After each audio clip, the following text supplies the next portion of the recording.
Chapter 66. Status Report. Summary. Izuku clues the adults back on Earth into what's been happening. And oh, what's this? An emotional breakdown! Izuku lets his hands fall, landing with a dull thud on the void floor. But it was mostly for show. Sure, he was absolutely mortified that Yoichi had revealed what he said, but that didn't put a damper on the overwhelming comfort at having them here. He didn't think anything could ruin his mood. Seeing Aizawa, Yagi, and his father. Seeing other living humans after so long. It was still hard to believe it was real.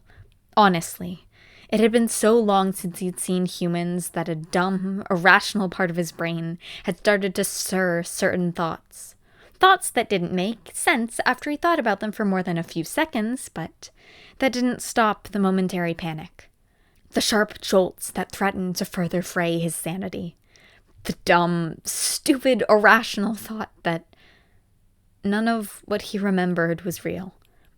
Sure, back at UA, there had been times where he'd worked himself up into a panic, believing that he'd been in a coma because this couldn't be his life. But now, his brain had decided to up the ante from distrusting a few months of his life to literally all of his life but a few months. Did it make sense for the existence of Earth as they knew it to be collective delusion brought on by the erosion of their sanities after months in a cage so small they couldn't stand? Well, when his brain puts it that way, nope, nah, he is not doing this right now. He can literally see All Might and Aizawa-sensei and his father. But this is kind of a dream, so what if it isn't real? Stop! Bad brain! Izuku takes a deep breath in, squeezing his eyes shut for only a second before turning to look at the others in the void. He knows that he's being weird and irrational. It's just been so long since they'd had any contact with home. They're all alone out here. Their world has shrunk down to 7 other people, plus the occasional call from Ayalin and Mr. Xiantak. It's just their ship, the Cosmos, and whatever they'll see on their brief ventures planetside. It's so isolating. My boy, All Might ventures, breaking the silence. What has happened since you and the others were taken? I know you said you're okay, but what's going on? Are you safe? Aizawa nods. The vestiges have told us what they know, but the information has been limited. Tell me who I need to kill, his father adds. Izuku's hands itch to reach out and hold someone, just to be sure they were real, but he lets that soft, keening urge snuff out. This isn't about him. The adults are right. This is about letting them know all the information they need. Well, and gathering any tidbits he can bring back to the others about Earth and its inhabitants. He can see the questions gathering in All Might's eyes the longer he lies there without answering. So Izuku hauls himself up into a seated position. I don't know where to start, Midoriya admits. Shoto watches as the boy anxiously wrings his fingers in front of him. He sighs. The information they'd gotten was hard to decipher at times, but they had a general picture of what had happened. What they really needed to know was what was currently happening. Well, that and clarification on a few points. How about you start off with why Bakugo ate space poison? Oh, the greenette started, not looking guilty in the slightest. I know it sounds bad, but apparently capsaicin is a poison for most sentients, so Kacchan had to find some at a black market. Because it's a poison, it was expensive, so he basically made a bet with the shopkeep that if he didn't die after he ate some, which he didn't, he'd get a big discount. But that ended up being a mistake because it was how the second batch of kidnappers figured out we were Terran deathworlders. That was worse than it sounded. Sure, Bakugo ingesting poison wasn't good, but he figured it was an accident. They're in space, so it would make sense that some unexpected things would be toxic. But no, somehow it was much more stupid. Why were they in a black market in the first place? Also, what are Terran deathworlders? That's what the universe calls humans, Midoriya said, drumming his fingers on his thigh. Terran because they call Earth Terra, and Deathworlder because Earth is classified as a death world, which is basically a planet that is so hostile that it really shouldn't have developed sentient life. Oh, and apparently quirks are caused by radiation? Other Deathworlders have quirks, but just one. Like everyone has water manipulation or something. Also, if you ever meet an alien, don't tell them how late humanity developed quirks. They are already terrified enough of our species. Okay, that was a lot to take in. Shoto wasn't sure what to think of everything, but he could go over that later. He had a few more questions for Midoriya. But before he could ask anything, All for One spoke up. Other species have quirks. The ancient supervillain's eyes shone with greed. Father, no! The boy scolded. And besides, Earth has a much wider variety of quirks. I doubt you'd be interested in the space ones. Despite the attempted dissuasion, All for One still looked like he was plotting universal domination. What about the space plague? Are you sure you're all okay? Yagi questioned, hesitantly taking a step away from the plotting arch-nemesis. It's another situation like the capsaicin. Apparently, their Black Death is comparable to our common cold. Now we've done some more research into space illnesses since then, and it seems like we're not susceptible to most of the common strains of infection. The bacteria and viruses on Earth are a lot more evolved and aggressive than the ones in space. There are a couple we need to watch out for, but overall, we're in the clear. The plotting look in All for One's eyes, potato-faced liar, showed it didn't become his true form. A cat, in the void, so why did he get a face? Intensified. Yagi attempted a smile. Well, at least if an alien invasion force comes knocking, we can just cough on them. Alien invasion force? Midoriya tilted his head to the side, like a cat. I doubt that'll happen. Most sentients are terrified of death worlds and deathworlders. The only reason we were taken is because, well, apparently deathworlders are prime candidates for fighting rings. Terrans even more so because of the scarcity. The general public doesn't even know about the different quirk thing. Shota's heart sank as a cool dread washed over him. Despite the fact the danger was past, his body itched to hurt whoever had done this. Fighting rings? That's what awaited his kids? Kids! Forced to fight for the sick entertainment of others. He knew what kind of case he was going to be taking after this call was done, if the dangerous twisting of his stomach was any indication.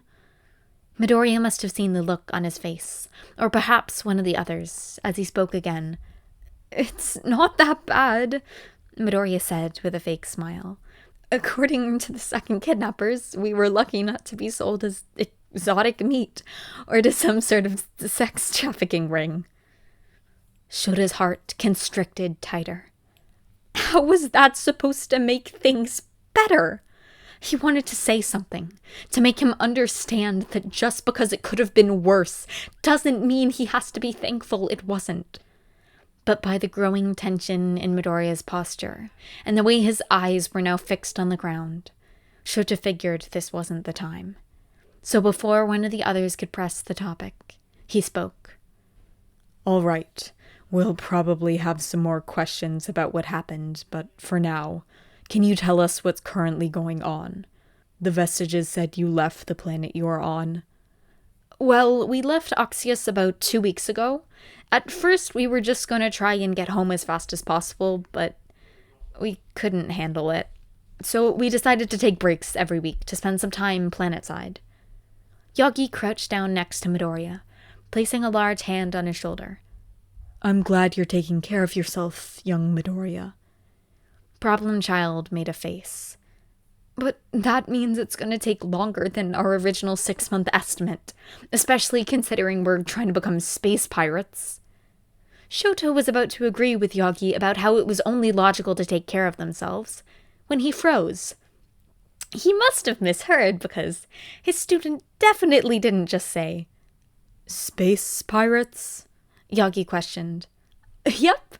We met a group yesterday." Realization seemed to dawn on the Vestiges' faces, like a mystery on their favorite soap opera was beginning to be solved. "Who told us about the pirate guild? Which is funny, I've heard of thieves' guilds, but not a pirate guild. But pirates are basically ocean, or in this case, space thieves, so I guess it makes..." "Excuse me?"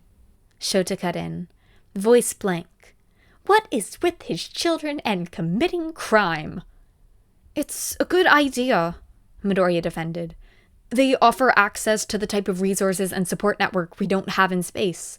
Right now, if we get into any trouble, our ship breaking down, it being stolen, one of us being seriously injured, that's it.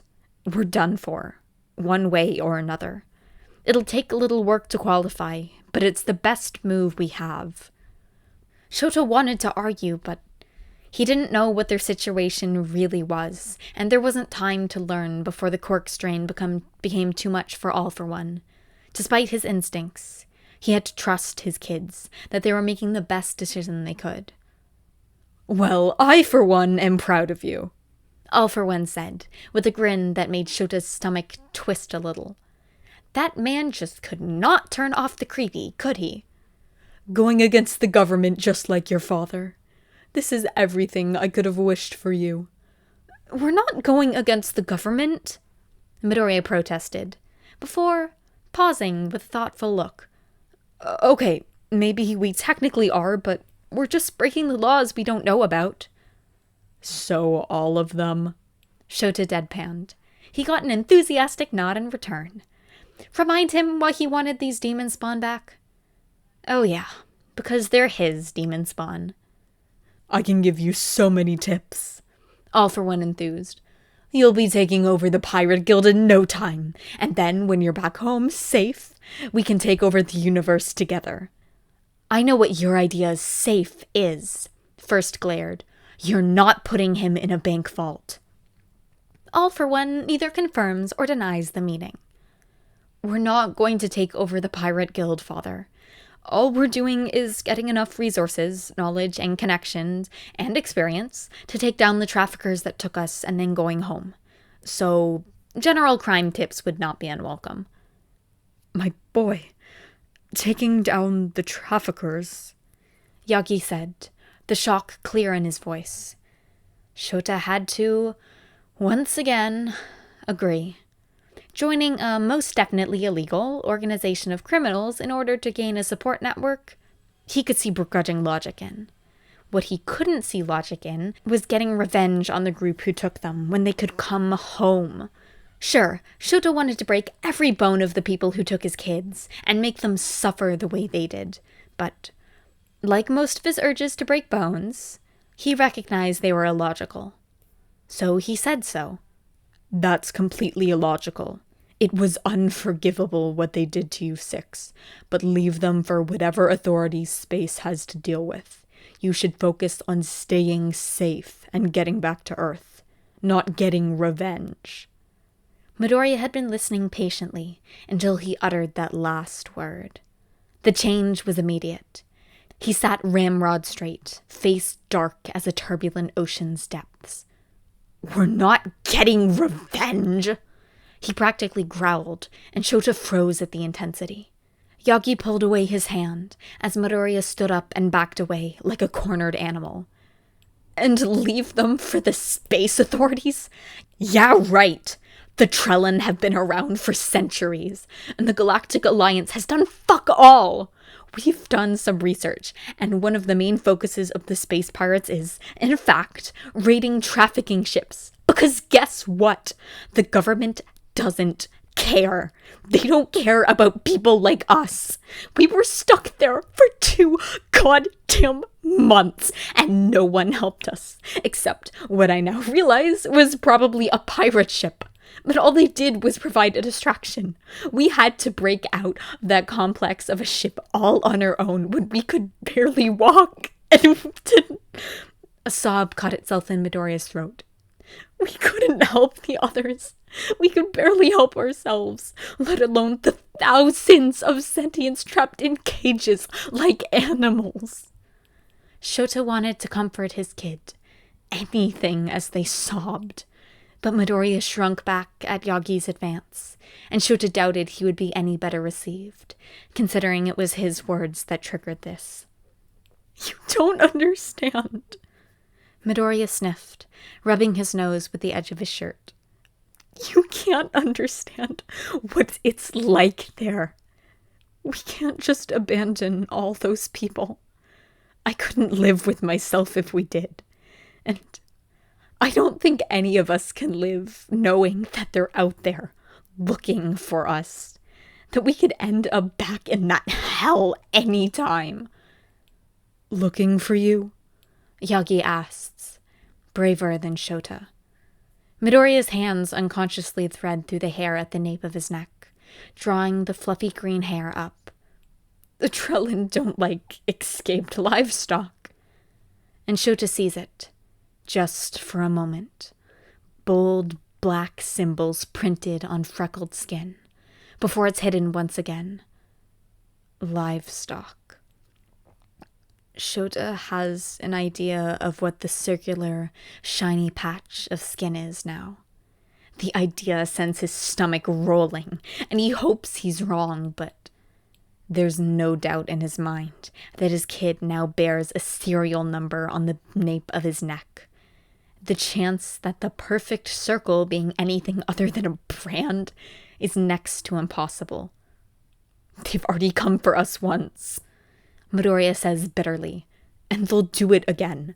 Not good for their business image to have escaped stock just roaming around the universe." Midoriya shakes his head, allowing for another glimpse of the permanent mark now on his neck. Midoriya's voice hardens. "The only way we can make sure everyone stays safe is to make sure they can't hurt anyone ever again. If they go after Pyropa and Fastel when we get them back to their home planet, they're just kids. They shouldn't have to go through this." "You're kids too," Shota says, finally regaining the use of his throat. Midoriya shakes his head. "We were training to be heroes." Shota takes a tentative step towards Midoriya, all too aware of the emerald eyes watching his every move. "That doesn't matter. You're still kids. Amazingly capable kids. But kids. My childhood died a long time ago." Midoriya's voice is cold. Shota's blank mask cracks. He always prided himself on controlling his emotions, but he can't bring himself to care as the pure hurt he feels on behalf of his kid washes over him. The worst part is he can't tell what time Midoriya is talking about.